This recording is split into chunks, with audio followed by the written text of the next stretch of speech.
municipalities such as this. That's Mr. G. Edward Griffin.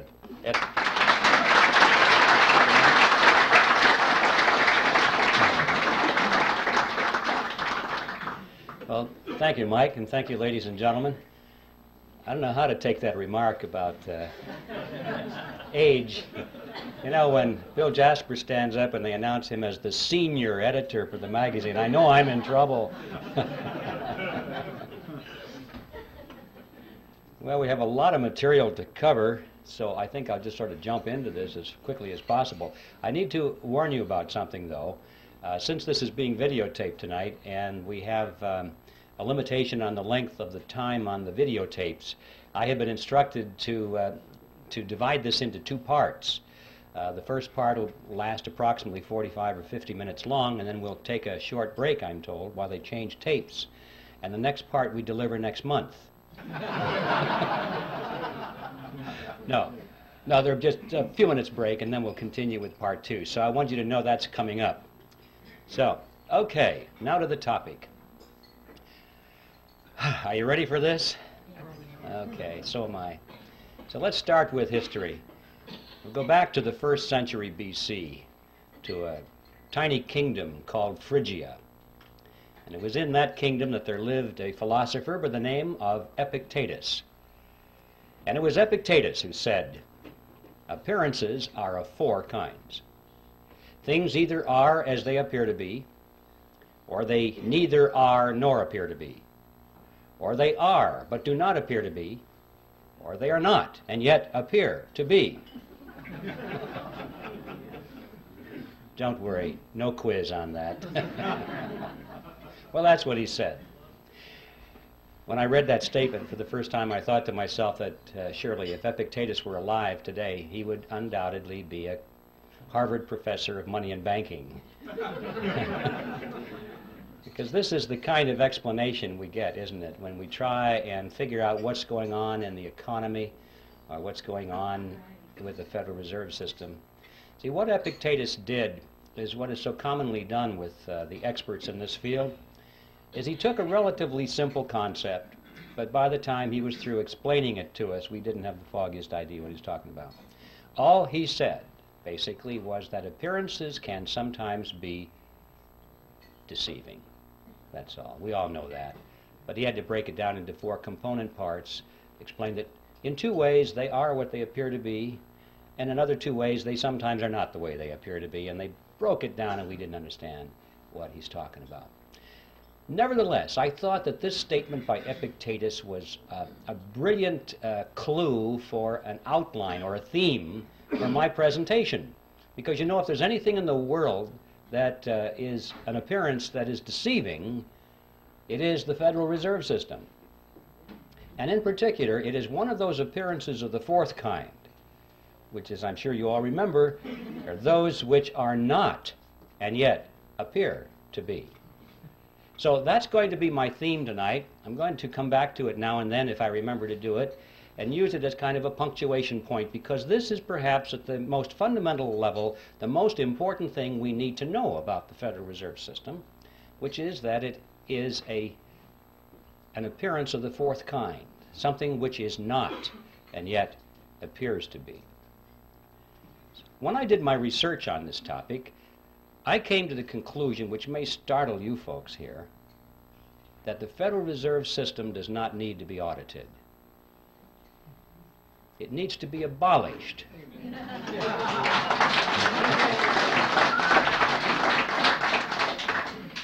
And the reason I say that is because I'm sure that if they audited the Federal Reserve System, they would find out that it's doing exactly what it's supposed to do. There's no secret there. There's no shenanigan going on behind the scenes. It's all out in the open. If we'll just study the Federal Reserve System on the basis of what we know already, if we'll read their literature, if we'll dig into the history, we find out that it's one of the greatest scams of all history. Out on the surface, it doesn't need an audit. An audit, I'm sure, would merely delay the process for a couple of years, give the American people the false impression that something is being done about this problem, and at the end of 2 years they'd say, well, the books are clean. I came to the conclusion that the Federal Reserve needed to be abolished for 7 reasons, actually, and I'd like to read them for you now. I've stated them in rather concise terms. Hopefully they'll have some shock value so you can remember them. And here they are. First of all, it is incapable of accomplishing its stated objectives. 2, it is a cartel operating against the public interest. 3, it is the supreme instrument of usury. 4, it generates our most unfair tax. 5, it encourages war. 6, it destabilizes the economy. And 7, it is an instrument of totalitarianism. Now, I don't know what you think about those 7 points. I know that a lot of you are totally in agreement with it. I can tell by your reaction. I trust that there are some skeptics here tonight. I hope there are. Otherwise, I feel like the minister talking to the choir. Usually there are skeptics in my audience, and frankly, those are the ones I'm most interested in talking to. And for the skeptics, I'm sure that you are thinking, those sound like pretty far-out statements. How could you ever demonstrate them to be true? But I think you would agree, regardless of your preliminary conclusion about those statements, that if any of them could be proven to be true, there would be good enough reason to abolish the Federal Reserve System.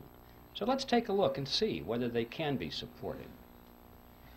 Time doesn't permit to go into all 7 of those here this evening, but I would like to splash around on at least the first 4 of them to show you that indeed there is ample evidence to support these conclusions.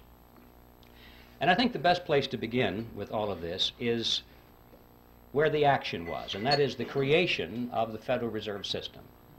And that takes us directly to the title of my book, The Creature from Jekyll Island. You can almost hear the music being played in the background as they do some kind of a spot commercial to sell this book.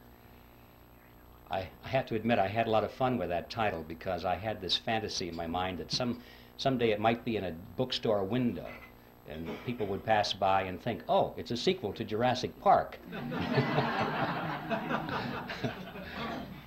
But anyway, that will never happen, I'm sure. The fact of the matter is, for those of you who know a little bit about this topic, the title has quite a bit of meaning in it. And we have a lot to learn by exploring what that meaning is. First of all, Jekyll Island is a real island. It's off the coast of Georgia. And it was on that island back in 1910 that the Federal Reserve System was conceived at a highly secret meeting that took place there.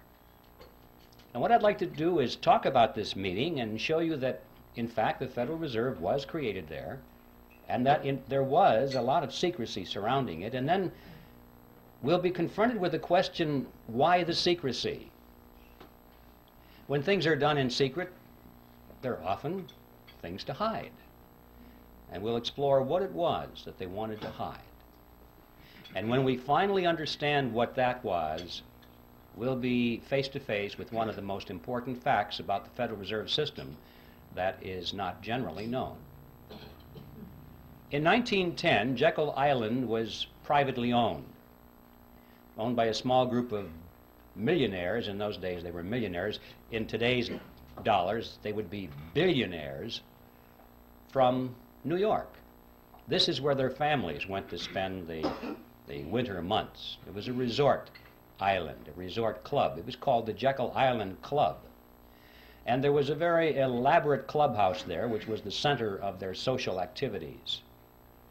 It's still there, by the way, if anybody wants to visit it.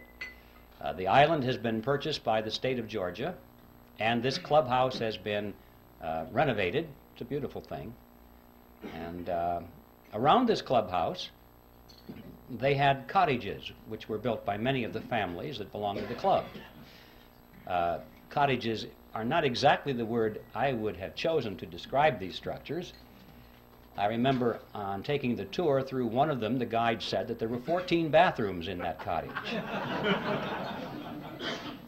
So you have an idea of the kind of elegance that was there. In any event, the number of bathrooms has nothing to do with this story. I just get hung up on that because It's hard for me to imagine a cottage with that much running plumbing. But the important point was that this is where the Federal Reserve System was conceived, is in that clubhouse. So let's tell that story. It all began in November of 1910, when Senator Nelson Aldrich sent his private railroad car to the New Jersey Railroad Station, where there it was in readiness for the arrival of himself and 6 other men who were instructed to come under conditions of great secrecy. For example, they were told to come one at a time, not to be seen together, not to dine together on the night of their departure. If they had arrived at the same time, they were instructed to pretend as though they didn't even know each other. They were to avoid newspaper reporters, because these were well-known men, and had they been spotted by reporters, which often frequented the railroad station, especially had they been seen together, many questions would have been asked. One of the men carried a shotgun in a big black case, so that if he had been asked where he was going, he was prepared to say that he was going on a duck hunting trip. And the interesting thing about that little piece of the history is that this man, we find out later from his biographer, never fired a gun in his life. He even had to borrow that shotgun in order to participate in this deception. Even after they got on board the railroad car, this pattern continued. They were told to use first names only, not to use last names. And 2 of the men adopted code names completely. The reason for that is that they were afraid that the servants on board the train would recognize who they were if they used their last names. And they knew that if word leaked out in that fashion and eventually found its way into the press, the whole purpose of the meeting would have been completely destroyed. So absolute secrecy was essential. Well, the train traveled for 2 nights and a day on a 1,000-mile journey to the south, and when they awoke on the second morning, the car was on the siding, the railroad siding at Brunswick, Georgia. And from there they took the ferry boat across the inland strait to Jekyll Island and to the clubhouse. And for the next 9 days, these men sat around a table and hammered out all the important details of what eventually became the Federal Reserve System. And incidentally, if you visit that clubhouse today, you can walk down to the end of the one corridor there, and on a door is a brass plaque. And it says, "In this room, the Federal Reserve System was created." When they were done, they got back on board the train, back to New York, and disappeared. And for quite a few years after that, these men denied that any such meeting ever took place. It wasn't until after the Federal Reserve was firmly established that only then did they begin to talk openly about it. They wrote books on it. One of them wrote a magazine article, and they gave interviews to newspaper reporters. And so now, many years later, it's possible for us to go to the public record and find in print detailed descriptions of what happened at that meeting. Well, who were these men? The first one I've already mentioned, the one with the railroad car, Senator Nelson Aldrich, who was the Republican whip in the Senate. He was also chairman of the National Monetary Commission, which was that special committee of Congress which was created for the purpose of proposing legislation which was to reform banking. That was the idea. Banking needed reform. And the American people were greatly concerned in those days over things that were going on in the banking industry. People were losing their money in the banks because they weren't keeping their promises to hold their deposits in reserve. There were runs on the bank and the banks couldn't pay the people back.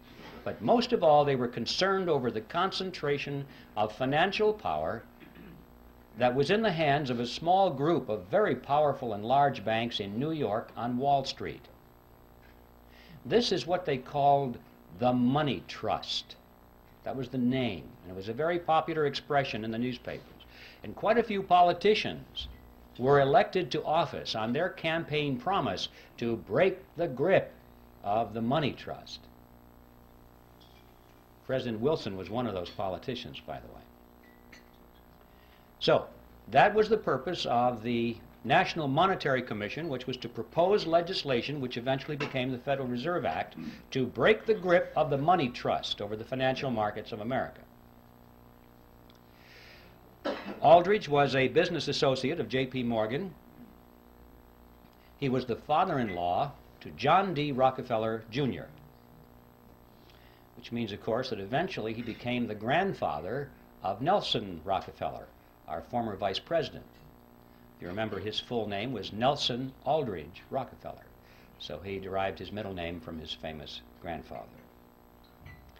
The second person at the meeting was Abraham Piatt Andrew, who was Assistant Secretary of the Treasury.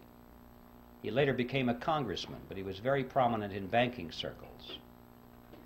Frank Vanderlip was there. He was the president of the National City Bank of New York, which was the largest and the most powerful of all the banks in the country, representing the financial interests of William Rockefeller and the international investment firm of Kuhn, Loeb and Company. Henry Davison was there. He was the senior partner of the J.P. Morgan Company. Charles Norton was present. He was the president of the First National Bank of New York, which was another one of the giants. Also, there was Benjamin Strong, who was the head of J.P. Morgan's Bankers Trust Company. And incidentally, 3 years later, when the Federal Reserve System was finally created, he became the first head of the system. And finally, there was Paul Warburg, who was probably the most important of all the men there because of his knowledge of banking as it was practiced in Europe. Paul Warburg was born in Germany. He eventually became a naturalized American citizen. He was a partner in Kuhn, Loeb and Company. He was a representative of the Rothschild banking dynasty in England and France. And through all the years of his banking in America, he remained in very close contact with his brother, Max Warburg, who was the head of the Warburg Banking Consortium in Germany and the Netherlands. Paul Warburg was one of the wealthiest men in the world. And those of you who are Little Orphan Annie fans, you'll remember Daddy Warbucks. Well, Paul Warburg was the real Daddy Warbucks, after whom that character was named. And everyone at the time knew it. I have his photograph in the book. If you'd like to compare his picture to the drawing rendition of Daddy Warbucks, you'll see the similarity between Warbucks and Warburg. And also, while we're on the subject of cartoon characters, anyone who's played Monopoly will remember the drawing of the capitalist with the handlebar mustache and the cigar. That's J.P. Morgan. Those are the 7 men who were on Jekyll Island, and as incredible as it may seem, they represented approximately 1/4 of the wealth of the entire world. And these are the men that sat around a table on Jekyll Island and created the Federal Reserve System. What's going on here? Should arouse our curiosity a little bit. It didn't just happen. Well, speaking of it just happening, for the skeptics, you're probably wondering, did it really happen that way? Perhaps Griffin is exaggerating this to make a point. Well, yes, it really happened that way, and to illustrate that, we could go to a lot of documentation, but to simplify this, I'd like to just read for you a short excerpt taken from one article written by Frank Vanderlip, who was one of the attendees at that meeting. And this was written in the Saturday Evening Post, and it appeared on February 9, 1935. And this is what Vanderlip said. I do not feel it is any exaggeration to speak of our secret expedition to Jekyll Island as the occasion of the actual conception of what eventually became the Federal Reserve System. We were told to leave our last names behind us. We were told further that we should avoid dining together on the night of our departure. We were instructed to come one at a time, and as unobtrusively as possible, to the railroad terminal on the New Jersey littoral of the Hudson, where Senator Aldrich's private car would be in readiness, attached to the rear end of a train to the south. Once aboard the private car, we began to observe the taboo that had been fixed on last names. We addressed one another as Ben, Paul, Nelson, and Abe. Davison and I adopted even deeper disguises, abandoning our first name. On the theory that we were always right, he became Wilbur and I became Orville, after those two aviation pioneers, the Wright brothers. The servants and train crew may have known the identities of one or two of us, but they did not know all, and it was the names of all printed together that would have made our mysterious journey significant in Washington, in Wall Street, even in London. Discovery, we knew, simply must not happen. Well, why? What's the big deal here? What's wrong with a group of bankers getting together in private and talking about banking or banking legislation? And the answer to that question is provided by Vanderlip himself in the same article. He said, "If it were to be exposed publicly that our particular group had got together and written a banking bill, that bill would have no chance whatever of passage by Congress." Why not? Because the purpose of the bill was to break the grip of the money trust. And ladies and gentlemen, it was written by the money trust. It's as simple as that.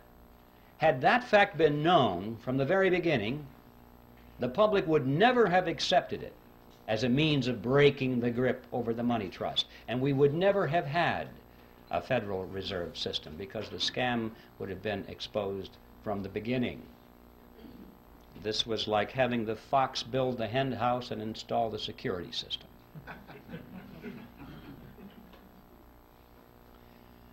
So there is a primary reason for the secrecy. And it's a fact that most Americans have not even considered, that there might have been some kind of deception, massive deception at the very inception of the Federal Reserve System, and for a very good reason. But there's more to it than that, a lot more than that. Consider the composition of this group and the financial powers they represented. Is there anything strange about that mixture? Here we had the Rockefellers, we had the Morgans, Kuhn, Loeb and Company, the Rothschilds, the Warburgs, all in one room for 9 days plus 2 days on the train, coming to an agreement. What's going on here? Anything strange about that mixture? Well, ladies and gentlemen, these were competitors. These were the giants in the field which prior to this period had been beating their heads against each other for dominance in the marketplace, for dominance in the financial markets of the world, not only New York, but Paris and London, everywhere. Competitors. This is extremely significant because it happened at precisely that point of American history when business was undergoing a major ideological transition. Prior to this period, America had grown and prospered and surpassed all the countries of Europe as an industrial and economic power because it adhered to the principle of free enterprise competition. And it was in this period that a rapid transition was taking place to the concept of monopoly and cartel. Going back, in fact, to the old world concept which had held Europe back for all these years. Monopolies and cartels were becoming the order of the day in America. It was John D. Rockefeller I who said it. He said, "Competition is a sin." He believed it. All of his biographers quote him on that one, by the way. And he and others of these industrialists of the period were devoting all of their time to the elimination of competition. They did not believe in free enterprise competition at all. They knew that the road to riches and power was through the elimination of their competition. And if they couldn't beat their competition out, then they tried to buy them up. If that didn't work, they joined with them in a shared monopoly, and that is a cartel, a shared monopoly. Perhaps I should define that word in more detail so at least you'll know what I'm talking about when I use the word. A cartel is a group of independently owned businesses which come together for the purpose of reducing or eliminating competition between themselves so that they can enhance their profit margins or secure their position in the marketplace. And they do this by price fixing. They won't compete on price. Or they divide up geographical markets or products and services. For example, if we were forming a cartel here, I might say, well, I get the north and you get the south. We won't compete. Or I might insist that I get to produce the gizmo, but you can produce the widget. And we won't compete. Or we'll share patents and processes. We won't compete. And every time we agree to eliminate one area of competition between ourselves, we move closer and closer together until finally we are as one industry insofar as the marketplace is concerned, even though our component parts are independently owned. And that is a cartel. And so that enhances our profits. We can get more for our products and services than we could in the arena of free enterprise competition. And of course, the other side of that coin is that the public pays more for those products or services than they would otherwise. And that is just as true in a banking cartel as it is in any other kind of cartel. And the amazing fact emerges that when you study this period, that for the 15 years before the meeting on Jekyll Island, these groupings of which we're speaking had come together increasingly in joint ventures. They were learning how to avoid competition between themselves. They knew they couldn't knock each other out. They had tried that. It was too costly. Now it was time to come together. And what happened on Jekyll Island is that they formed a banking cartel, and they called it the Federal Reserve System.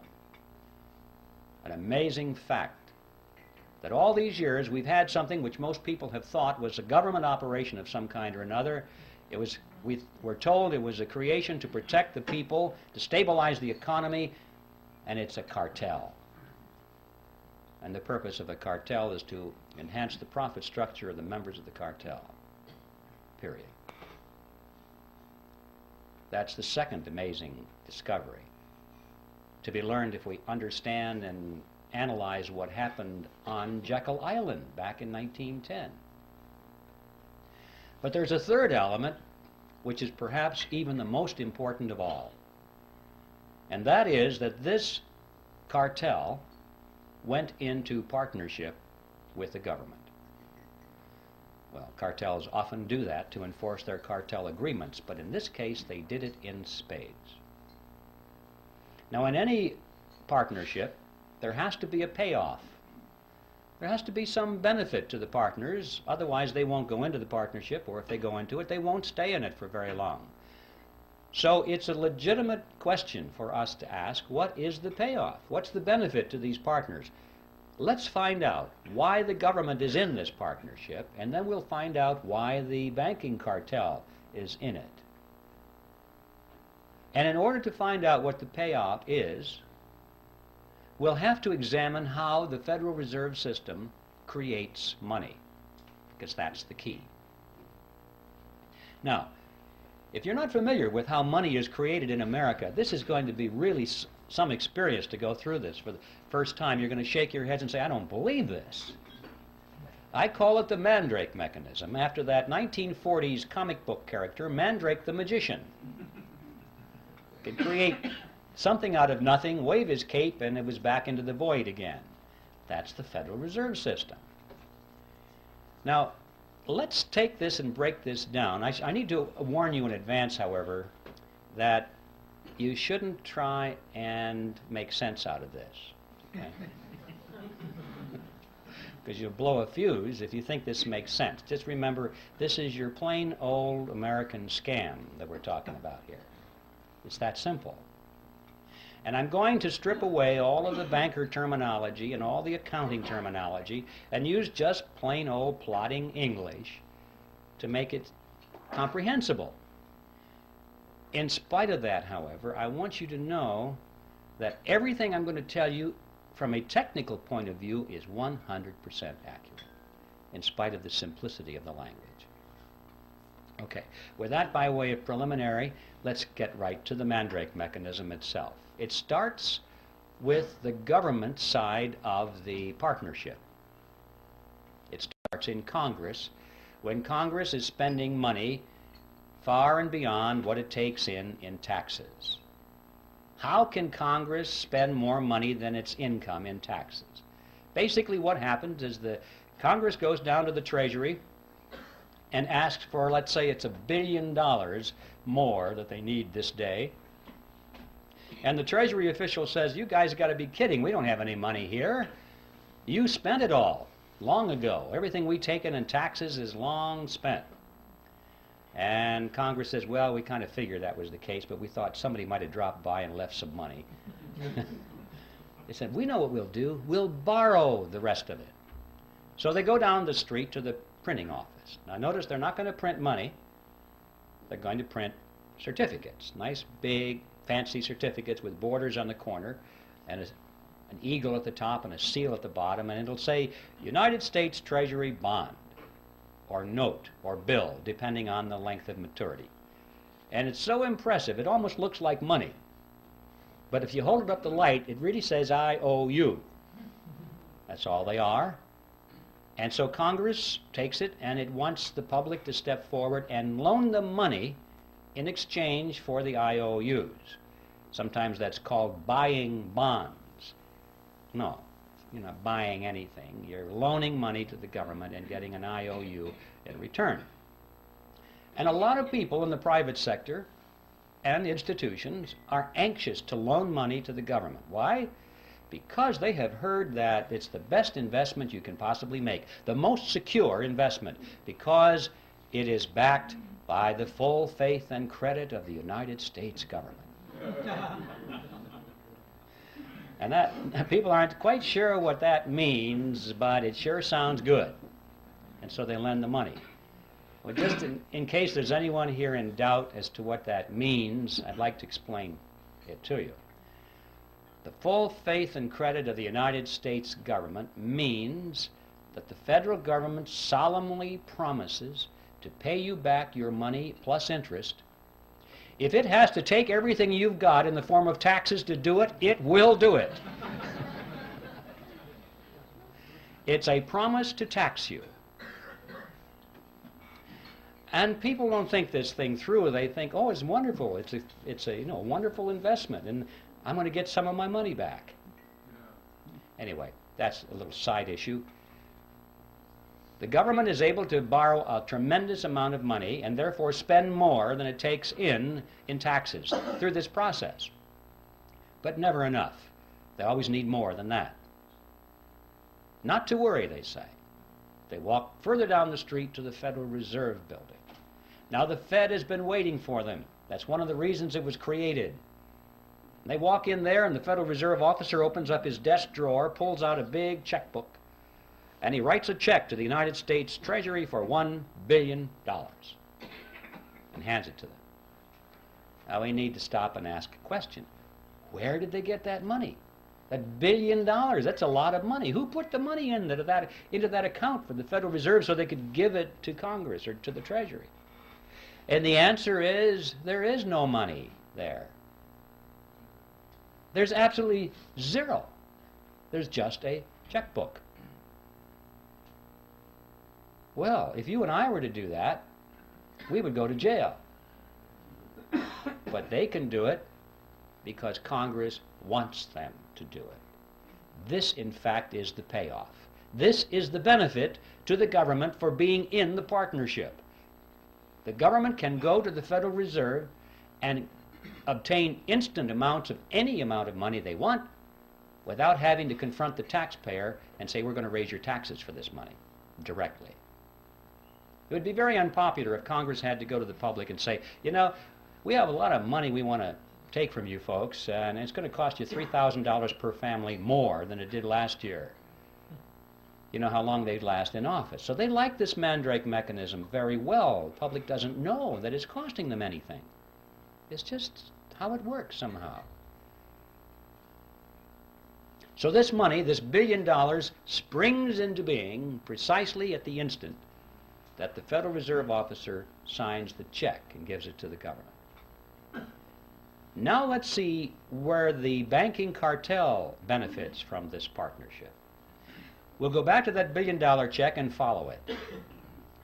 The Treasury official deposits it into the checking account of the federal government. And immediately all the computers start to whir and the ledgers show that the government now has $1 billion deposit, $1 billion in its account, and so therefore it can write checks up to $1 billion. Government checks start flowing. Let's just follow a $100 check. Make this real simple to the fellow that delivers our mail. The postal worker gets a $100 check. And he looks at this and he can't imagine in his wildest dreams that just 2 days ago that money didn't exist anywhere in the universe.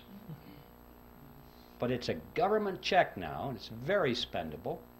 So he takes it and deposits it into his private checking account at the local commercial bank.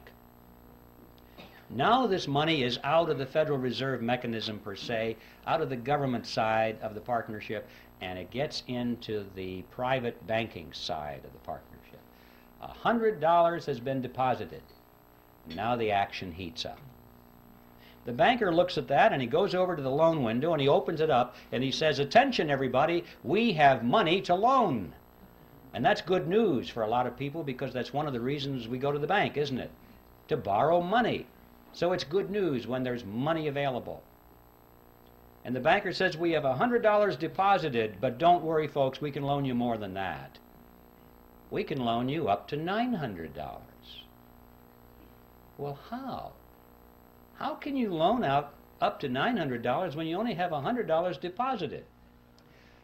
Well, it's not difficult if you're in the Federal Reserve System. Here's how it works.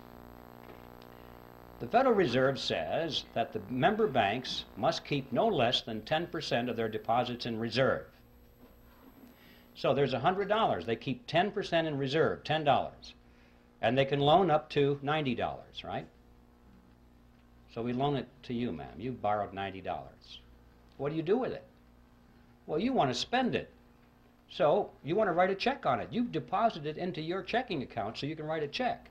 In many cases, it might be put directly into your checking account. But now there's $90 deposit, in addition to the $100 that was deposited to start this chain. Now we've got the $90 that was loaned as another deposit.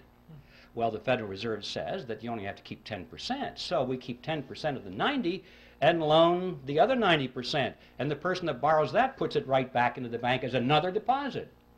Well, the Federal Reserve says you only have to keep 10%, so you know, this goes around and around and around to the revolving door until finally the whole action is played out.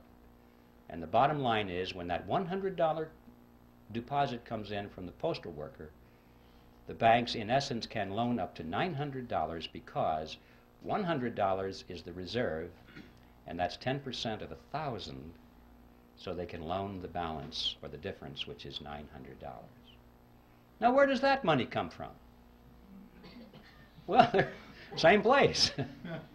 It springs into being precisely at the point where the loan is made. It didn't exist before, anywhere. Now notice the important thing here.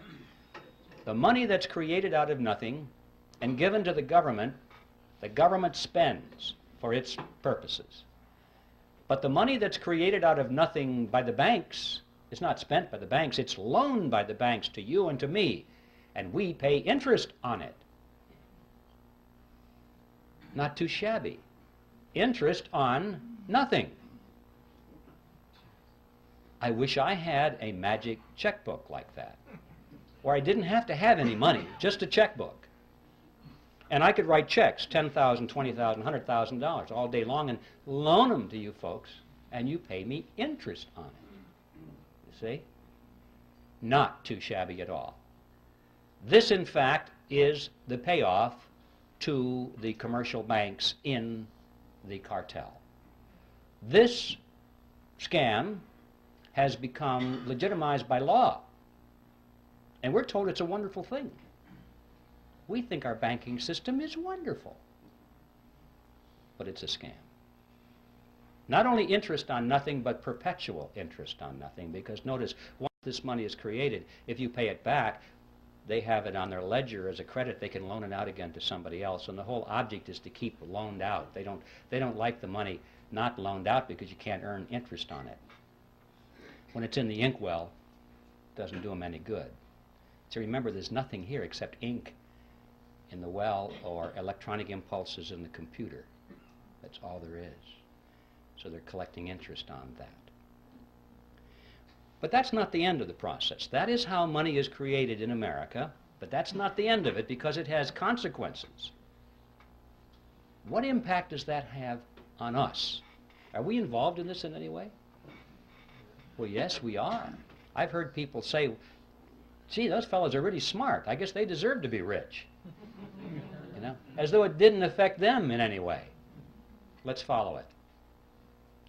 This money that's created out of nothing goes into the economy, and it dilutes down the value of the dollars that were already out there. It's like pouring water into the pot of soup. It dilutes the soup. And so the economy is diluted by these new dollars, and prices start to go up, or they appear to be going up. It's the process called inflation. I say appear to go up because prices really don't go up, ladies and gentlemen. What's happening is that the value of the dollar goes down. Right. That's what we're witnessing here. If we had a real monetary system, real money backed by gold or silver or anything of tangible value, coffee cups, anything that couldn't just be created out of nothing behind our money, you would find that the purchasing power of that money would remain constant over a long period of time.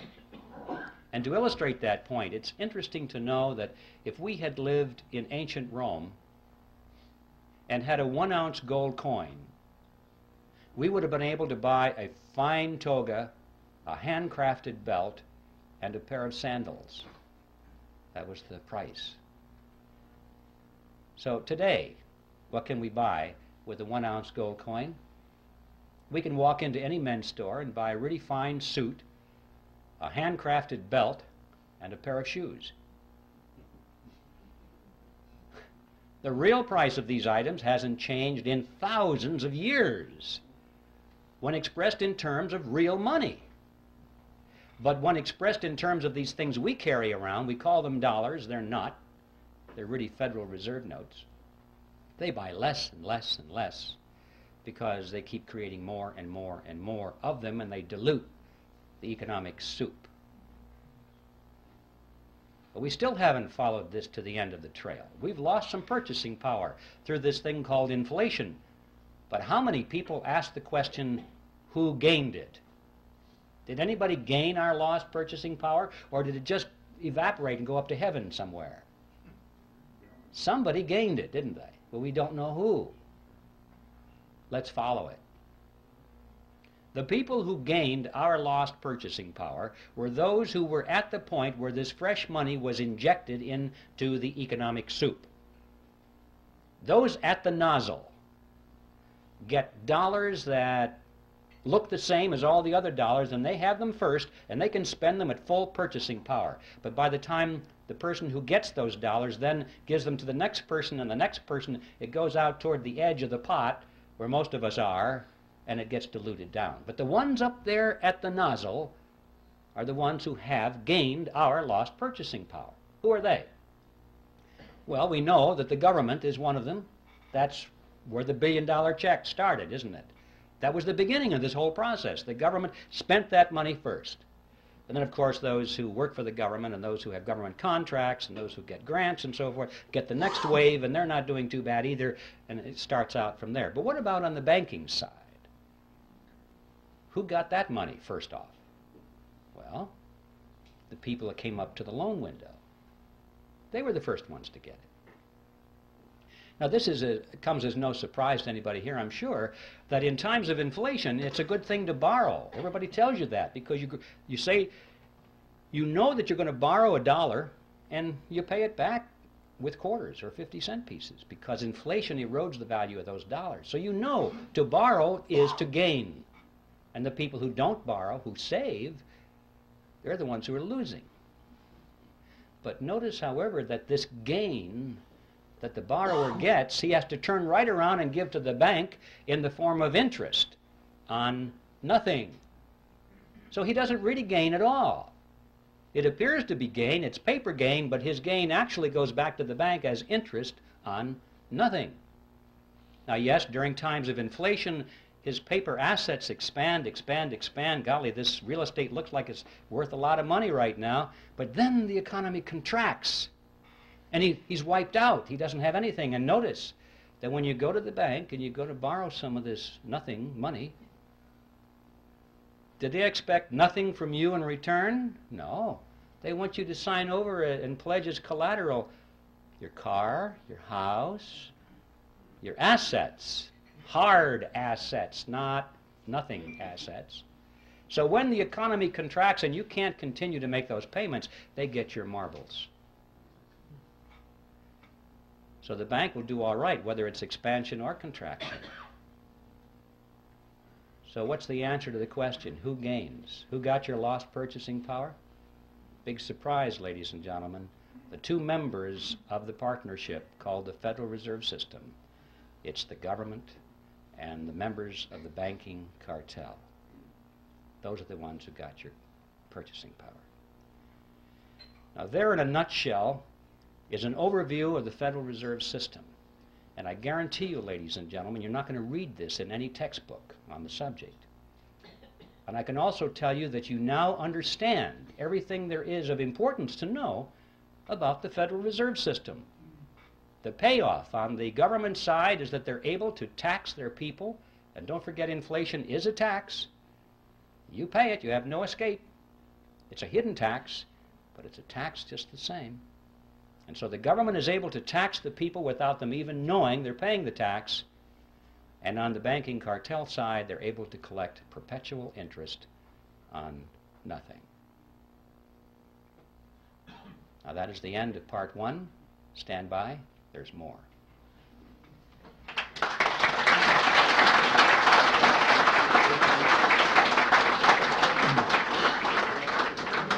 Ladies and gentlemen, we'll take a 5-minute break, and let's keep it to...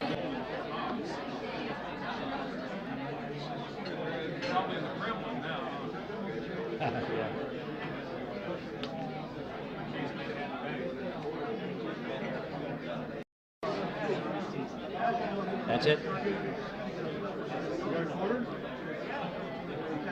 Okay, ladies and gentlemen, I think this is time for continuation. Everyone refreshed? Anybody want to open up a bank?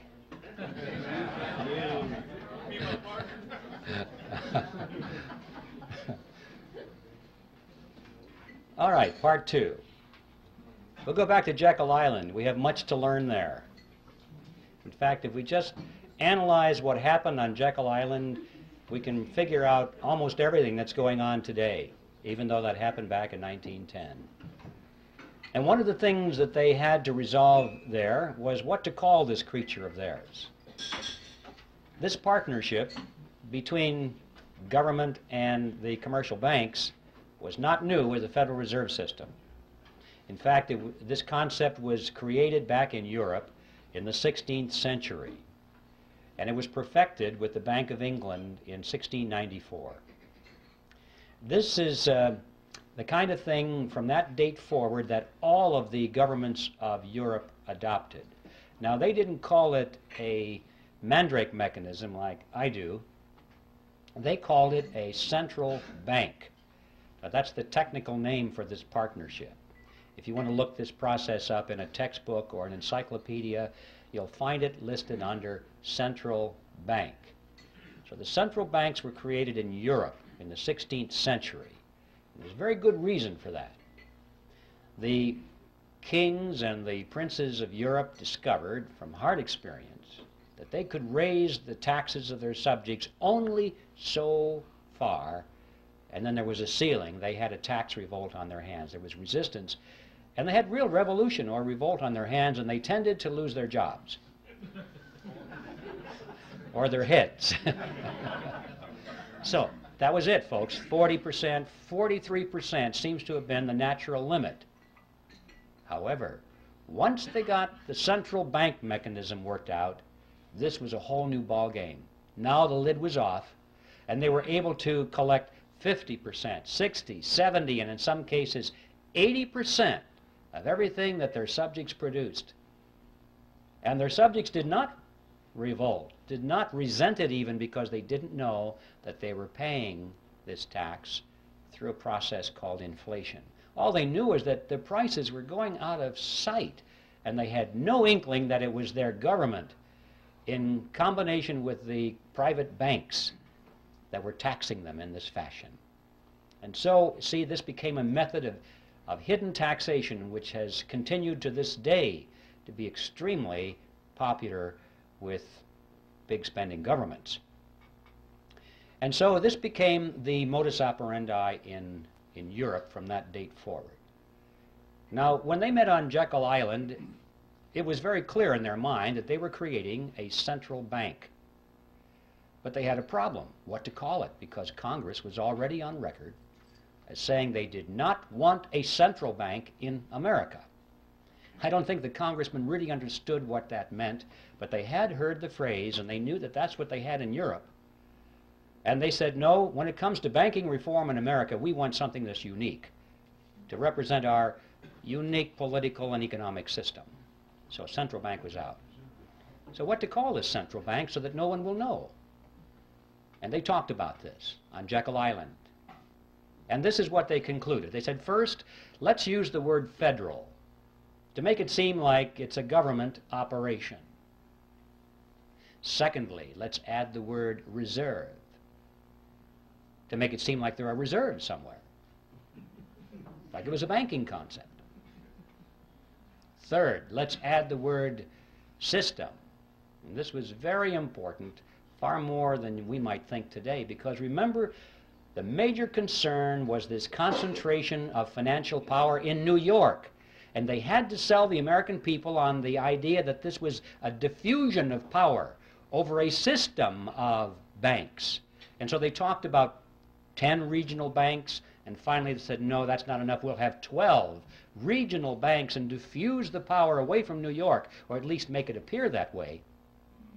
And they'll build those big buildings in all these regions, and the local yokels can come and look at the buildings and say, golly, we got one of them out here too.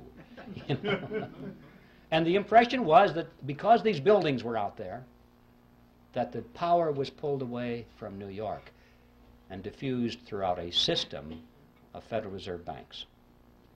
Well, as you've heard said many times by now, what we wound up with was not federal, there are no reserves, it's not a system at all in the sense of diffusion of power, and the Federal Reserve banks aren't even banks. So on all four words, we're dealing with appearances of the fourth kind. Brilliant strategy. The next step was to sell this creature to the American people. And the first draft of the Federal Reserve Act was called the Aldrich Bill, sponsored by Senator Aldrich, of course. And this was against the good advice of Paul Warburg, who said, Nelson, if you put your name on this bill, it's going to get voted down in Congress because you are so closely identified with the power of big business.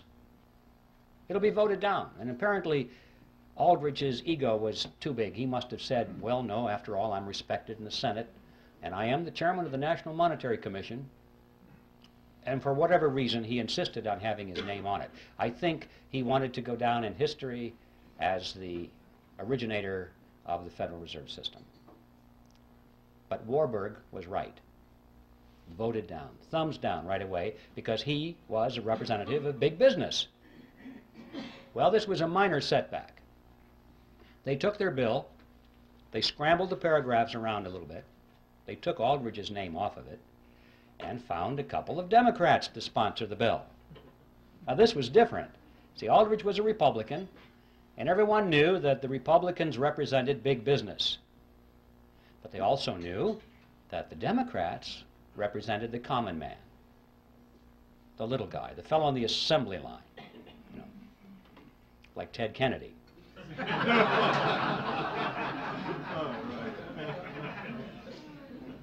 So they found a couple of millionaire Democrats to sponsor the bill.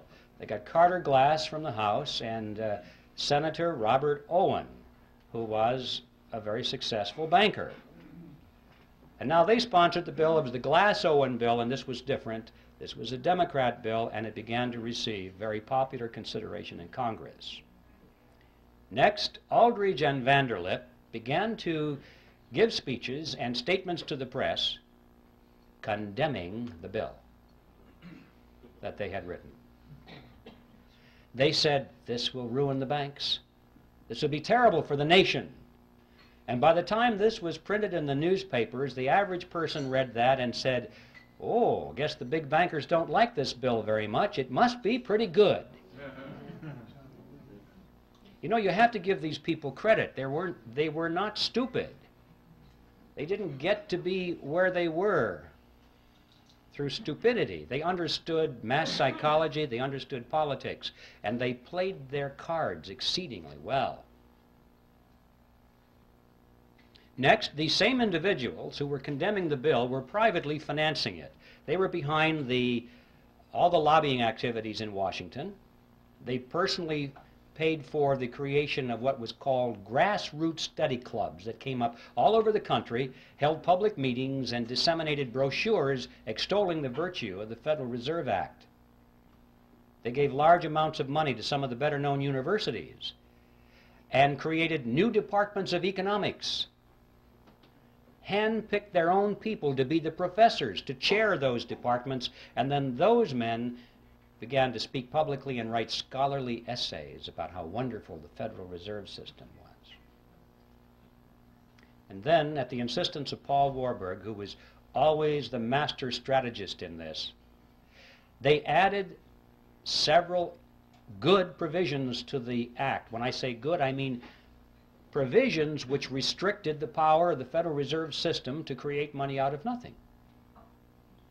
The kind of provisions you and I might have endorsed.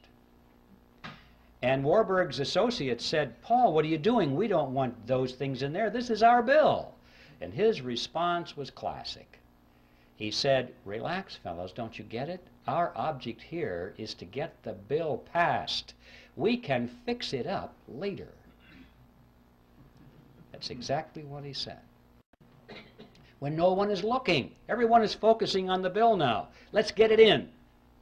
Fix it up later, and indeed he was right. It was because of provisions such as those that they won over the support of William Jennings Bryan, who was the leader of the populist movement, a real defender of the common man, in his mind at least. He looked at that bill, and previously he had opposed it because he said it was the bill of the bankers. They would create money out of nothing, he said.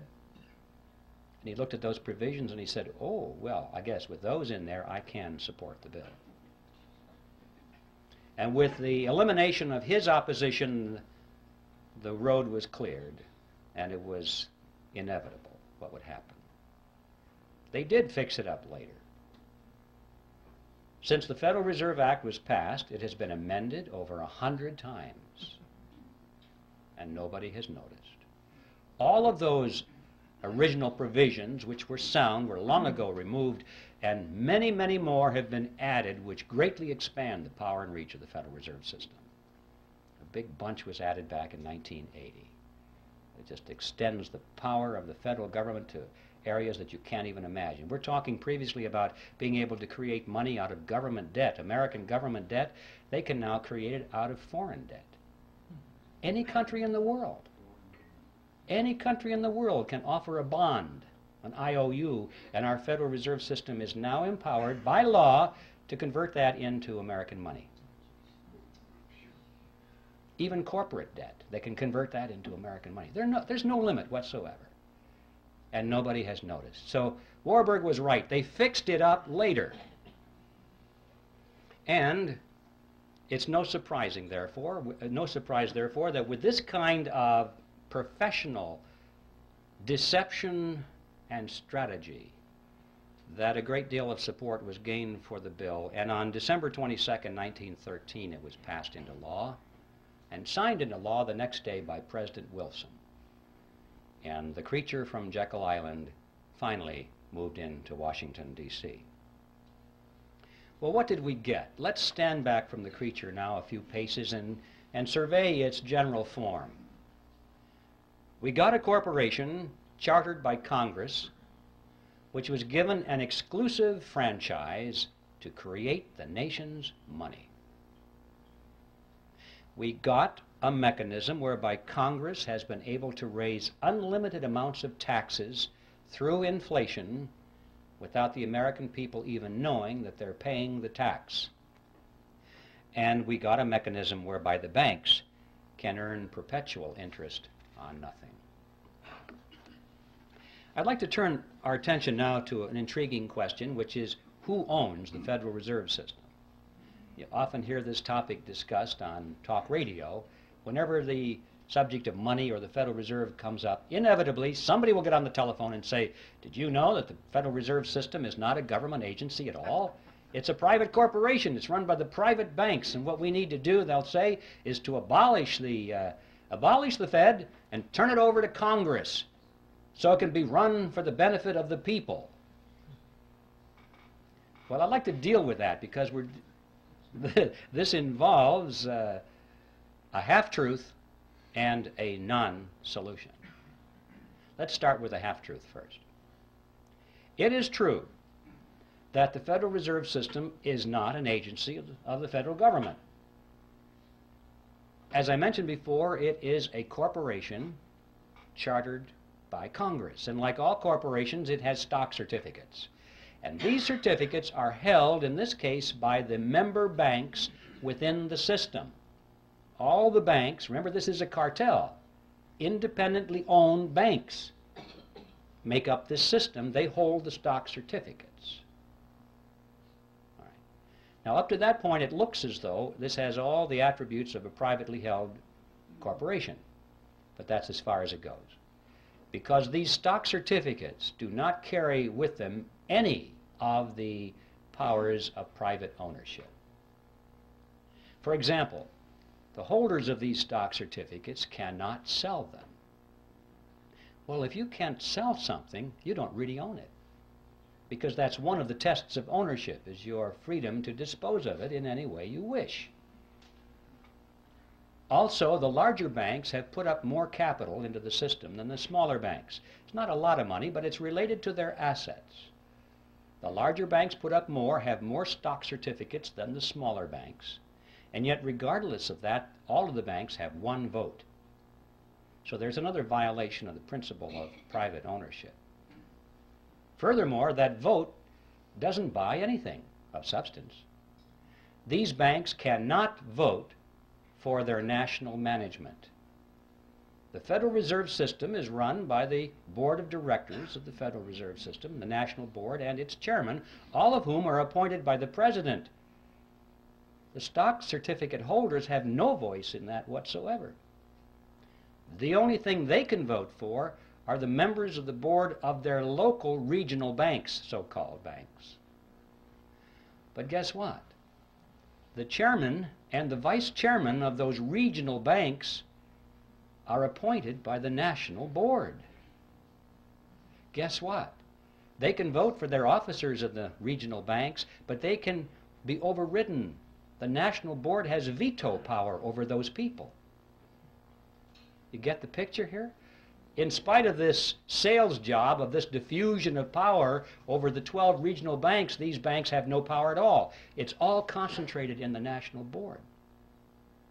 The only thing that the regional banks can do, according to their charters, of any substance, is to set the interest rates within their regions.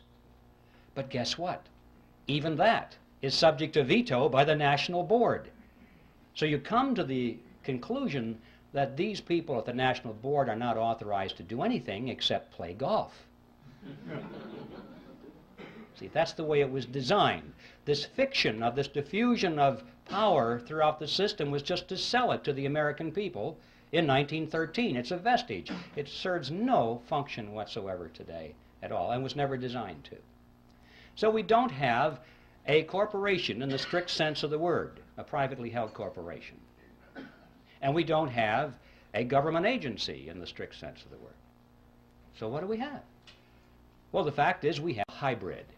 It's a mixture. It's half government and it's half private.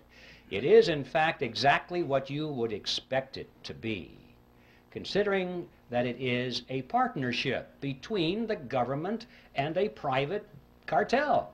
It's half government and it's half private. So this structure is unique to reflect its unique form. But this isn't so important as to who owns it, how many shares of stock, and what the voting is. The question is, what does it do? Insofar as merely abolishing the Fed, as some people have said, many people have said, abolish the Fed and turn it over to the Treasury or turn it over to Congress so it can be run for the benefit of the people. Always make sure you say it's for the people, and that makes it okay. It would do the same thing over there that it does over here. It's not a question of who owns it, it's what does it do, and as long as it is a central bank, which means as long as it has the power and the mandate to create money out of nothing, that's what it's going to do. It's going to create money out of nothing, and I'm sure the same people will run it over there that run it over here. We must remember that all of the central banks of Europe are in fact direct agencies of their respective governments. They are not these hybrid organizations over there that they are here, because there was no necessity to create that myth over there. They just went right for it. It's an agency of the government over there. And they all do exactly the same thing as our Federal Reserve System does here. So you see, just turning it over to Congress without taking away its power to create money out of nothing is a non-solution. And I'm sure that the people who run this would be willing to use the same kind of deception they did back when it was created. They would pretend to resist that idea. They would fight it with all of their might, at least in public, knowing that they could yield on that and have it turned over to the Congress and they'd still have control over it. So that is a non-solution. I'd like to talk now about what the objectives of the Federal Reserve System are, because if we're going to say if it were turned over to Congress, it would pursue the same agenda. What is that agenda? Extremely important thing to focus on, because we're told that the purpose of the Fed is to stabilize the economy. And everybody kind of believes that. I mean, when Greenspan comes on and says, well, we're raising interest rates now, why? To stabilize the economy, right? To prevent inflation. In other words, to protect you folks. To protect you. And we buy it. Well, one of the most widely used textbooks in our schools right now, a textbook on economics written by Paul Samuelson, explains it this way. It says, quote, "The Federal Reserve sprang from the panic of 1907 with its alarming epidemic of bank failures. The country was fed up once and for all with the anarchy of unstable private banking." It's partly true. It's just they came up with the wrong solution. Just because there's a problem doesn't mean that any old solution that somebody has to offer is the best. In fact, it may be a non-solution. That's what we're talking about. Just turning this system over to the government to run is a non-solution. Well, let's take a look at this. If the purpose of the Federal Reserve System is to stabilize the economy, let's give it a report card and see how well it's done. Since it was formed, it has presided over the crashes of 1921 and 1929, the Great Depression of 29 through 39, recessions in the years 53, 57, 69, 75, and 81, a stock market Black Monday in 87. We all know that corporate debt is soaring, personal debt is greater than ever before, Both business and personal bankruptcies are at an all-time high. Banks and savings and loan associations have failed at a rate greater than ever before in our history. Interest on the national debt is now consuming half of all of our taxes. Heavy industry has been largely replaced by overseas competition. We're facing an international trade deficit for the first time in our history. 75% of downtown Los Angeles and other large metropolitan areas are now owned by foreigners, and over half of the nation right now is officially in a state of recession. Now that is the report card of the Federal Reserve System after 80 years of stabilizing the economy. And I don't think it's even controversial to say that the Federal Reserve has failed to meet its stated objectives. The only controversial question is, why has it failed? And my answer to that is because those have never been its true objectives at all. What are its true objectives? Well, what are the objectives of any cartel? To make money, to enhance the profit margins of the members of the cartel, and to stabilize its position in the marketplace, to prevent competition. Those are the objectives of any cartel. And if our analysis is correct here, we'll find that this, in fact, has been what the Federal Reserve System has accomplished for itself and its component members. To be more specific, it's possible to go to the period of Jekyll Island and read the papers and speeches that were done by the people on Jekyll Island and their associates. The big banks were concerned over three things, among other things, but the three main things were as follows. They said they wanted to reverse the erosion of their power away from New York. That's right, just the opposite of what the Federal Reserve System was supposed to accomplish. They wanted to keep it in New York. They were concerned because as the nation was spreading westward and southward, new banks were springing up all over the frontier. And more of the capital assets of the nation were moving in that direction. Yes, they still had the lion's share, but every year the percentages went down a little bit. And they could see where that chart was going. And they said, we must put a stop to this now while we still have power. Remember, John D. Rockefeller said it, competition is a sin. And competition from the new banks in America was something that had to be stopped.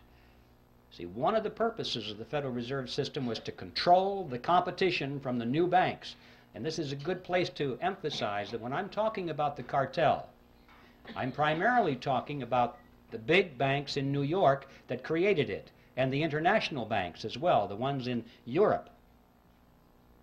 I'm not talking about your bank down the street that ever since the system was created has struggled and struggled under the regulations of the system, which were designed primarily, to some extent, to squeeze the competition out or to keep it in its place. And you've seen that process going on throughout the years. We have fewer and fewer banks all the time, little ones getting gobbled up by the big banks. So that was objective number one. Number two, they wanted to reverse the trend of what is called private capital formation. Now, what that means is simply this. It means that people in those days were using their own savings instead of going to the bank and borrowing. Corporations in particular found that it was better for them to withhold some of the dividends from their stockholders each quarter, put that money into a sinking fund, let it accumulate, or let the capital form, as they say, capital formation, and then use their own money to build the new factory or launch a research and development project or whatever, instead of going to the banks. And the banks were extremely concerned over this trend. They racked their brains. How do we get businesses to come back to the banks and borrow money again? And their answer was quite simple. If you were a banker, you would know how to do that. The answer is to lower interest rates, to make those rates so attractive that you'd be crazy not to go to the bank and borrow the money at those interest rates. So much easier than saving. Well, why didn't they just lower interest rates? Because that was 1913, ladies and gentlemen, and they couldn't. Money was real money in those days. It was backed by gold and silver. There was no lever on it. No man, no group of men, no politicians, no bankers could arbitrarily affect interest rates. Because it was backed by gold and silver, the money was, and they couldn't just create it out of nothing. You see, under those conditions, interest rates are the product of the forces of supply and demand in a free market economy. Nobody has control over it. And that's why the politicians hate money that's backed by gold and silver. They cannot manipulate it. So their challenge was, how can we artificially depress the interest rates below the natural level that's produced in the free market? And the solution was, they said, the nation needed what was called a flexible currency. They said this is what industry needed to prosper, a flexible currency. You still hear that phrase today, the virtues of a flexible currency. Well, what is a flexible currency? You need a dictionary. Well, it's not paper money that folds. What that means is money created out of nothing. That's what a flexible currency is. See, the trick is not particularly hard to figure out here. If you are creating money out of nothing, you don't have to charge an awful lot of interest on it to show a profit.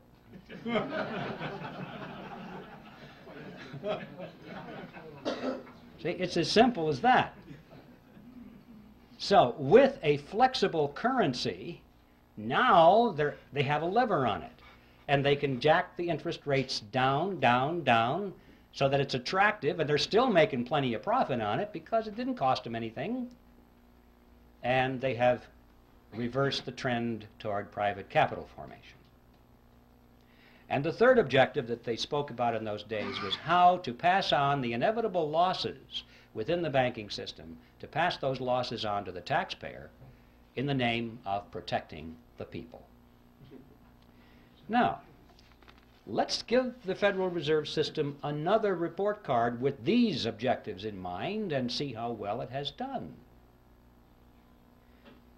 Did they keep control over the banking system and the monetary system in New York?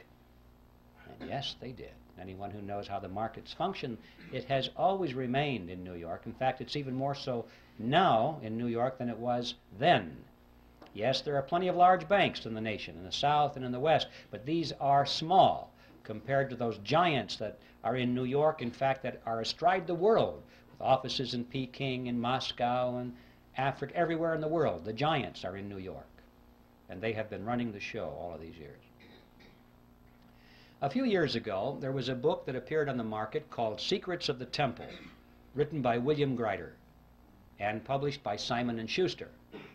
It was a bestseller, and it was advertised as a scathing attack against the Federal Reserve System. Well, when I heard that, I could hardly believe my eyes and my ears. A scathing attack against the Federal Reserve System, published by Simon & Schuster? Now, this is one of the biggies. I thought to myself, well, a miracle has happened. I guess I don't have to finish my book because it's done. Somebody did it. So I ran down and I got a copy of the book and I went through it, and I was amazed at what I found on 2 points.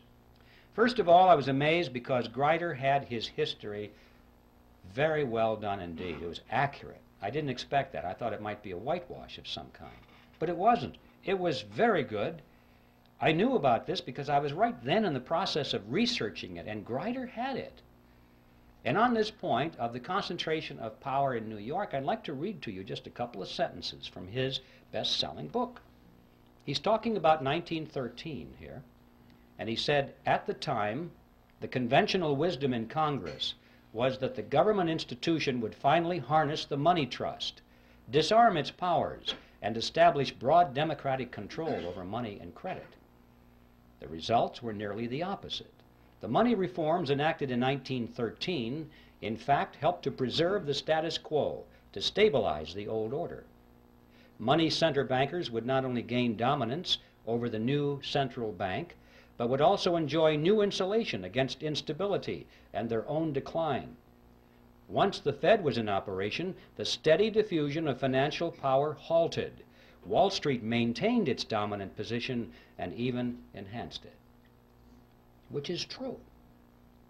Now, the second thing that amazed me about his book was his conclusion. After demonstrating that the Federal Reserve System had always acted against the public interest, and that it was designed to do that from the beginning, what do you suppose his conclusion was regarding what we should do about it? Abolish the Fed? No, nothing that extreme. Well, how about a major overhaul? No, not necessary. He said, you see, folks, it's all so complicated, but we're learning as we go, and we're getting better at it. Relax, everything's under control. All we need now are wiser men. Well, there you have an interesting situation. You see, that's the kind of powder puff solution that it takes to be published by Simon & Schuster or any of the other major publishing houses which are firmly locked into the financial web of the money trust in Wall Street.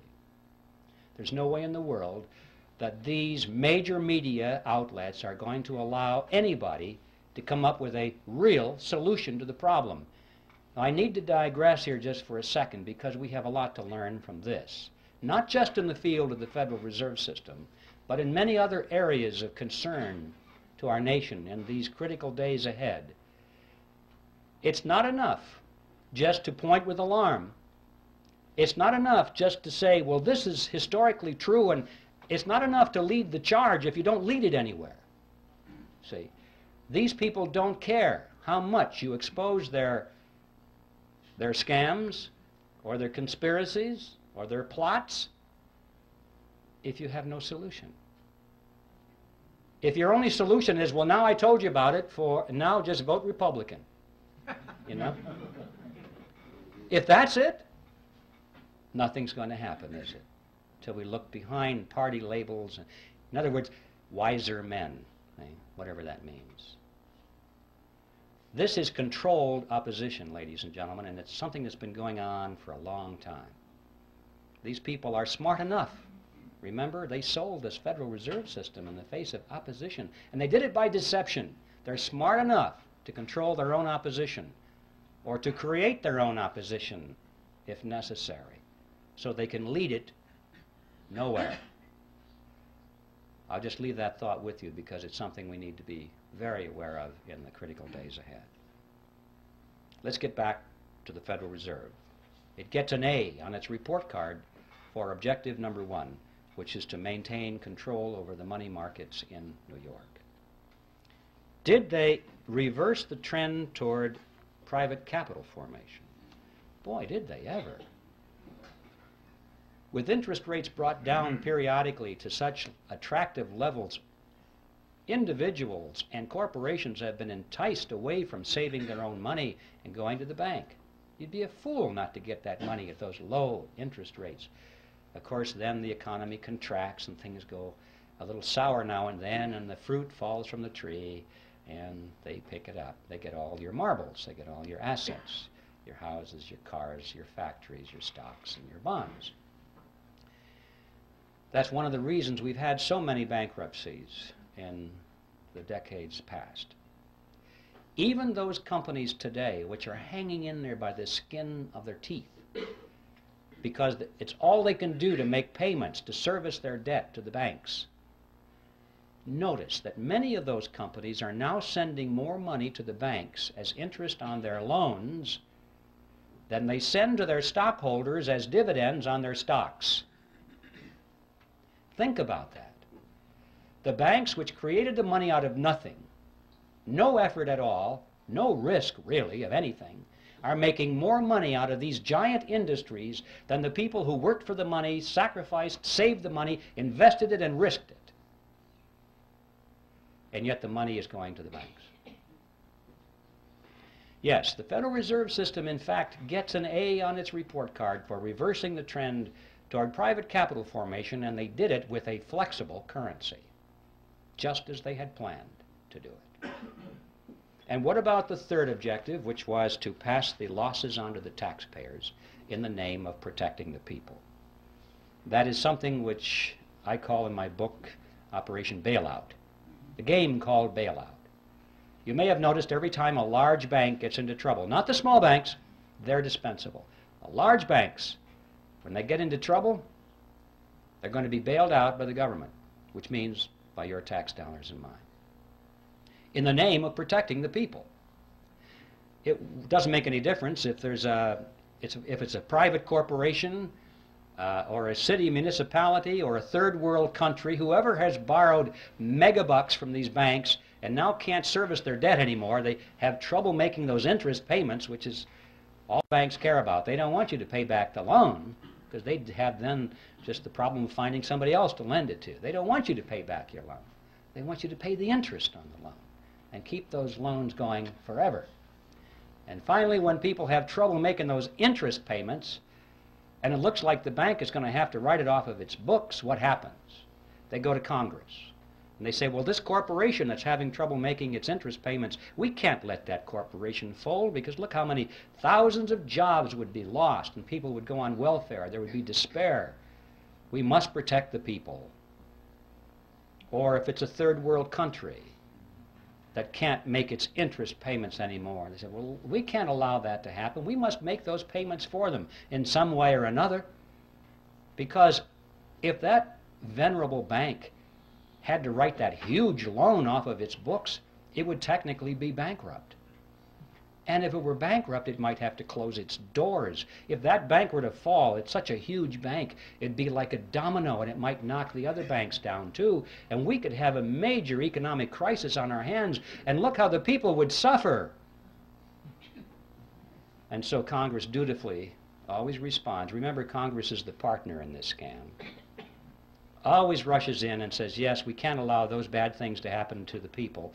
And so they vote the money to guarantee the loans or make outright payments in some very creative fashions so that the interest can continue flowing to the banks. Some of the more memorable games you may have missed over the recent years: Penn Central Railroad was bailed out in 1970, Lockheed Corporation that same year, Commonwealth Bank of Detroit in 1972, New York City in 1975, Chrysler in 1978, First Pennsylvania Bank in 1980, Continental Illinois, the largest of the banks so far, in 1982, and of course we know how many third world countries out there have had their debts funded. The money comes from the IMF World Bank so they can continue making their payments. And the IMF World Bank gets their money from the Federal Reserve System, and the Federal Reserve System gets it from us in the form of that mandrake mechanism and the hidden tax called inflation, or direct taxes in some cases. The Federal Reserve System gets an A on its report card on all three of its true objectives. My final topic is a short one, and it has to do with usury. An interesting concept. Usury used to be defined in ancient times as interest on a loan, period. Any interest on any loan was usury. Well, it's been redefined in modern times as excessive interest on a loan, in view of the fact that when people earn their money and they save it, they sacrifice the use of it, and then they loan it to somebody else for their venture. They're entitled to some reasonable return on that sacrifice. Some interest return it seems fair and logical to most people. So the question today is excessive interest. What is that? It was Thomas Edison who said, "People who will not turn a shovelful of dirt on the project, nor contribute a pound of materials, will collect more money than will the people who will supply all the materials and do all the work." When I read that, I wondered if that was true. I took my calculator and I ran the numbers. You might try this sometime. If you assume a $100,000 home to be built, and that $30,000 is to go for the land and the architect's fees and the building permits, that kind of thing, $70,000 to go for the actual construction of the house, the materials and the labor. You assume further that the buyer goes to the bank, puts 20% down, takes out a 10% loan for 30 years. Punch in the numbers, and you will see that he will pay to the bank in interest $172,741, compared to $70,000 for labor and materials. In other words, as Edison said, 2.5 times more will be paid to the banks who did nothing than for those who provided all the labor and all the materials. And you may say, well, yeah, that's true, but don't forget the time value of money. Reasonable interest is rational. People need to be compensated for the sacrifice of their money over 30 years. That's a long period of time. Wait a minute. Not this money, ladies and gentlemen. Nobody earned this money. Nobody saved this money. Nobody sacrificed anything for this money. This money was created out of nothing.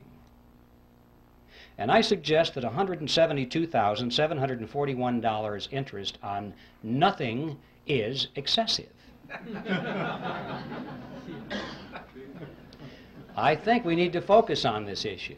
We need a new definition of the word usury. Any interest on any loan of fiat money, meaning money created out of nothing. Now this example of $172,741 unearned interest on a $100,000 home is like a grain of sand in the Sahara. Look around the desert. All of the other homes of America, all the factories, all the machinery in the factories, all of the high-rise buildings, the hotels, all the airplanes, the automobiles, the farm equipment, the farm structures, everything that we have, we're looking at a similar relationship here. This is staggering. To consider the amount of money that is in this huge, wide river of wealth flowing into the banking cartel because the money was created out of nothing. It's such a wide river of wealth, you can't even think across it in your mind. It's perpetually moving into the banking cartel. This is a dead short across the productive capacity of America. This is money that should be going to the people who produce and who create, instead of being siphoned off through a scam. Think of what our standard of living could be if it weren't for this dead short across our economy. Well, where is this money going? This river, where is it flowing? You get the mental picture that maybe it's going into a lake somewhere or behind a dam. All this money is rising, accumulating. People are getting richer and richer and richer. No, not so. It's not how it works. They're spending the money. What are they spending it for? Well, they're not spending it for more yachts and more mansions. That's not it. I mean, they got rid of the mansions back on Jekyll Island. They got bored with those things. Once a person has all the money that they can possibly use for the material pleasures of life, what is left? Sure, power. Absolutely. They are spending this money for power, ladies and gentlemen, to acquire power over you and me and our children. They're literally buying up the world with it. But I don't mean they're buying up the real estate or the hardware. They're buying up control over people. Technically, in sociological terms, they're buying control over the power centers, which means those groups and institutions through which people live and work and follow leadership and accept information. People are always associated in groups, and they work in groups, they move in groups. And these groups have heads of them, leaders. And this money has been going for many years to acquire influence, if not control, over the leaders of these power centers in society. So they can therefore indirectly influence and control you and me. Specifically, that means they have been spending this river of wealth very freely to buy control over politicians, political parties, television networks, cable networks, newspapers, magazines, publishers, wire services, motion picture studios, universities, labor unions, church organizations, trade associations, labor unions, tax-exempt foundations, multinational corporations, Boy Scouts, Girl Scouts, you name it. Make your own list. I guarantee you, if you have a large, influential organization which influences people, you will find that this river of wealth has been flowing partly into an attempt to acquire control over the leadership of these institutions and organizations, especially those which are offered as opposition, especially those which supposedly are to stop this whole process from happening. Now, this has not only been going on in America, but this has been going on in every nation of the world, pretty much in the industrialized nations as it has gone on here. But I'd like to call your attention to what's been happening in the so-called third world, or the underdeveloped nations. This process is now complete. It's not going on, it's finished. They literally have bought those nations. Have you ever wondered what's going on there with the IMF, World Bank? Every once in a while on the back page of the newspaper you read that Congress once again authorized another $100 billion or so to go to the World Bank. And then it explains very carefully that this money is being used for humanitarian reasons. It's being used to uplift the standard of living of these poor people. That is an appearance of the fourth kind if you ever saw one. It's not being used for that at all. If it is, they're not doing a very good job, because after all these years, you cannot point to one of those countries which has had its standard of living raised one iota by this vast expenditure of money, because it was never designed to do that. The money does not go to the people. It does not go to the industries or the businesses of those countries where it might have a chance of raising the standard of living. It goes to the politicians, doesn't it? It goes to the governments of those countries, and it is used specifically to perfect and strengthen the control mechanisms over their people. Usually this starts out as an inefficient dictatorship, but by the time they get the UN money, it ends up as an efficient dictatorship. They have a better organized and equipped army. They have a better paid bureaucracy, more people in the bureaucracy. They have more ways of controlling their subjects. They have food chains that they can offer to their friends and deny it to their enemies. This money is used to build totalitarian systems in every country that you want to point to and analyze. You see, these people, these leaders of these countries, for the most part, couldn't care less about the standard of living of their subjects as long as they live well. They live in their mansions, have their yachts, their jet aircraft, and they go to New York and live in the Waldorf Astoria while they attend United Nations meetings. They're very happy with that. They have no ideology.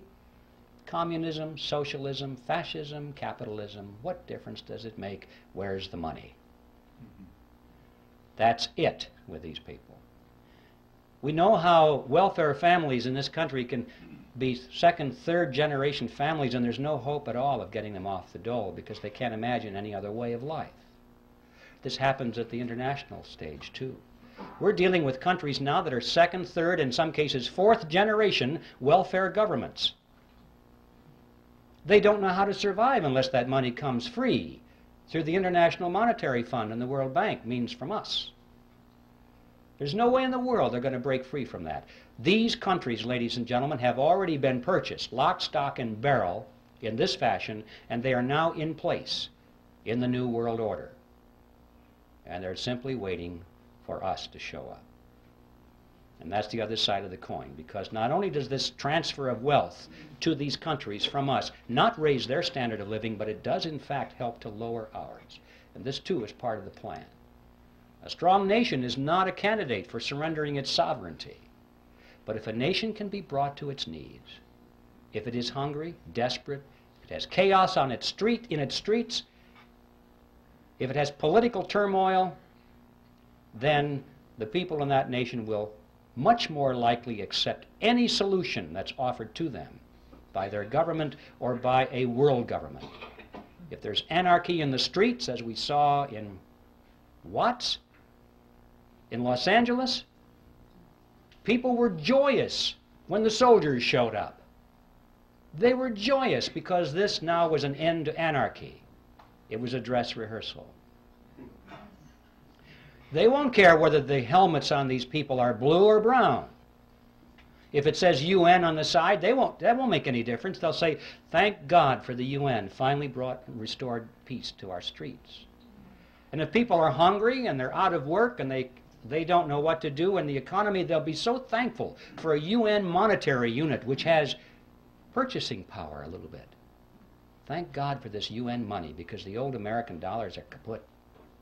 Don't know what to do with it. This is the plan, ladies and gentlemen, to weaken America. And so that's the process. And I'm mentioning this because I want to emphasize to you that what is going on here has nothing at all to do with wealth. The name of the game now is power. Well, now, what are we going to do about this? Obviously, if we just restrict our attention to the subject which is ours tonight, the Federal Reserve System, the answer is clear. We have to slay the creature. But how are we going to do that? The creature was created by Congress, and that's how it's going to be slain. Congress can do it and will do it if we build enough fire under those chairs in Washington. I think it was Clyde Watts, General Clyde Watts, years ago, said, he was speaking of judges in those days, but he could have as well talked about congressmen. He said, they may not see the light, but they can feel the heat. And this is true. I don't know if you folks know, well, I know many of you folks here know all about the TRIM committees, which are part of the John Birch Society. They have proven themselves to be excellent ways of getting some of these big spenders out of Congress. It just happened. We saw, but I think it was 30 of them replaced. Not entirely because of TRIM activity, but believe me, it had a lot to do with it. This is something that works. And even those that didn't come up, that didn't get replaced, they're having their voting records changed. I don't have the name here, unfortunately, but I heard just the other day there was some congressman. We had the letters shown to us there. Here was a guy with his voting record it was very bad. He was voting for big government and higher taxes, and the TRIM committee started to hand out his TRIM bulletins in his district, and it was at a gun show, and he came over and says, take those things off the table, and he was irate. He said, well, we can't do that, Congressman, that's your report card, you know. And he wrote a real nasty letter or two, and they had copies of it, and he said, you know, I think that these TRIM bulletins are good for one thing, and that's to line the bottom of the bird cage. That's what he said. The next election, his report card was all good. He decided, I can't get rid of these TRIM bulletins. He's changed his voting, and the next report card was good. He straightened out. He had no particular principles, but these fellows put their finger to the wind, and they can tell which way it's blowing. If he wanted to be reelected, he had to get into step. And I know that a lot of these people go around saying, well, I've been trying to warn my constituents of this danger for many years, once the fire is built under their seats. So that's a very important program, and we can do it simply by exposing the voting records of these people and not just taking their words. Now, all of this, of course, this whole program requires an informed electorate, and that doesn't just happen. You don't inform the electorate just by wanting it to happen. You have to have quality educational materials. You have to know that they're accurate. You have to be able to rely on them. You have to have an organization to prepare and distribute these materials. They just don't go out on their own. I mean, I could have written this book, for example, and it would have just stacked up in my garage without the Speakers Committee, without the Birch Society's programs and its chapters and its people in place, its coordinators. It takes organization to make these things happen. And of course, not the least of which, it takes leadership, which has proven its ability and its expertise, particularly its integrity, so it can offer real solutions instead of non-solutions, and leadership which is not going to be purchased and run by the opposition. And of course, that is the mission of the John Birch Society. If there's anybody here who's not a member yet, I just want to tell you that the Society is an ideological army, and the time has come to enlist. I think it was Patrick Henry who put it pretty well. He said, "Our brethren are already in the field. Why stand we here idle?" Now, the bad news is that time is running out. It used to be that I told people that about some of these problems, and they would say to me, could never happen in America. You're just exaggerating, you know. And now they say, how much time do you think we have left? Because you can see it. It's all around us. The New World Order is being built around us. We have a world army being built, a world court being built, a world taxing authority being built, a world trading authority being built. It's being built all around us. You realize right now, as we speak, over half of our standing military is now serving under foreign officers. This thing is going rapidly, ladies and gentlemen. So, we're running out of time. But the good news is, we still have time. We still have time, and we have the freedom to work. We can do it if we'll work like the Dickens, like our freedom and our lives depended upon it. They do. That's precisely what does depend on it. So instead of being sour about how late the hour is, we should rejoice over the fact that we still have freedom. We still can meet like this. We can hold public meetings. We still have elections. We can still throw these scoundrels out. So what we need to do now is just get to work and do that which we must do. We can still overthrow the government of the United States every 2 years without firing a single shot if we'll simply discharge the responsibility of citizenship, which comes along with being free men. So that's my message with you, ladies and gentlemen, and that is that whatever it is you plan to do for your freedom or your country, do it now. And a good place to begin is to send Epictetus back to Phrygia. And let's convert that mammoth appearance of the fourth kind into a disappearance of the first kind. Thank you.